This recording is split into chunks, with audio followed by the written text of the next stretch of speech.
Sir, I think your cousin has returned. Yep. What the hell, dude? Why did you move the door? I didn't move the door. Where is my dog?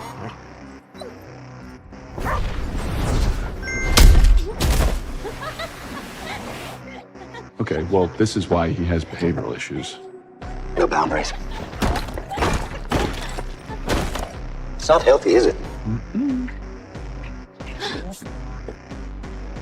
Come on.